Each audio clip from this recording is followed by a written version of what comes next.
Good afternoon. My name is Dagmar Hebert. I'm a student in Business Law 2, number 3202. This afternoon, I'd like to share my case study for Module 1 on Toys R Us, the toy store who didn't grow up.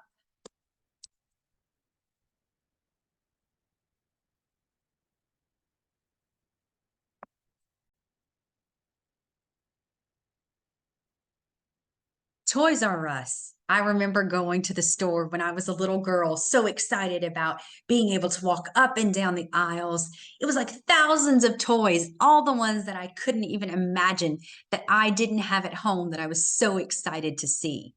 Toys R Us was an icon. It was a location where kids begged their parents to go to be able to see the latest and greatest toys. They had over 1,500 stores worldwide at their peak, $11 billion in revenue. That's a lot of Barbies. They were the go-to store for the new holiday toy, the new It toy, when you needed to get a birthday gift for a friend. But Toys R Us didn't grow up when it was faced with tough decisions. Toys R Us filed for Chapter 11 bankruptcy in September of 2017. Several of the factors that led to that bankruptcy were massive debt. There had been a buyout from a private equity group, and the debt was $5.2 billion with interest payments of approximately $400 million a year. That's a lot of Legos. They lacked a vision and strategy. They had an inadequate digital plan. They had not put forth effort in trying to find the market share for the online presence that some of their competitors had done. So internally, they lacked the plan for that, as well as retail locations and what they were going to do in their big box stores to have people come in to see the latest and greatest of what was out there in the toy market. Some of the external factors that also led to this filing of bankruptcy was the inability to compete. When Walmart and Target started marketing toys at bottom prices to get people in the store who were already actually maybe going to the store for something else, they could grocery shop, they could do all of those other things, as well as pick up a toy at a cheaper price than Toys R Us. There was no point for a consumer to go to the Toys R Us store, which may have been across town, to get a particular toy, as well as online quick ship competitors that made it easier to find a toy and then get it sent directly to your house.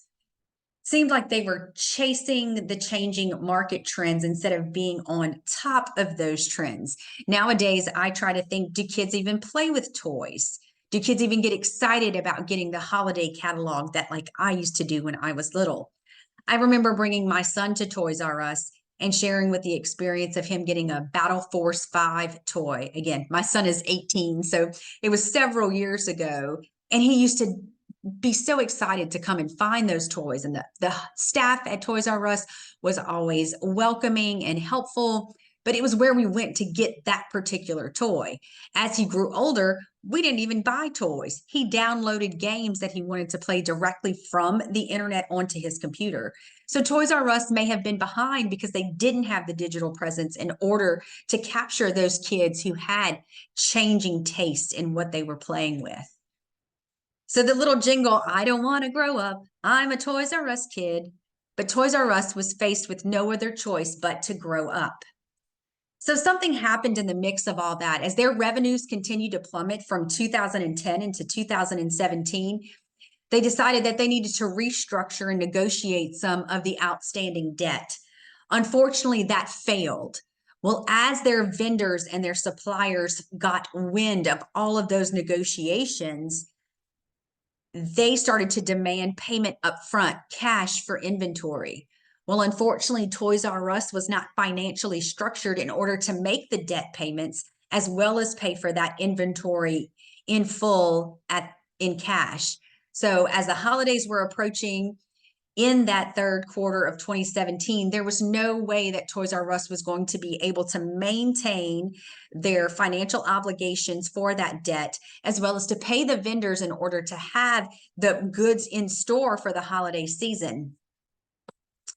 So again, They began to liquidate inventory in stores. They began to close stores that were in low performing areas, but then stores that had done well had to shut as well. So the signs went up, the inventory was sold. Layoffs then happened for employees. Unfortunately, those employees weren't given the severances they were promised.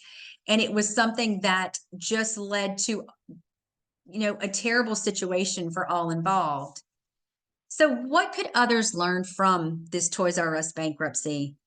You have to make cost cutting, tough decisions. There probably were some underperforming stores that they could have closed ahead of time in order to shift those expenses to help cover some of that debt, or maybe to push that into innovative marketing or strategizing in order to create maybe a new pocket of something that they could have shared with their consumers.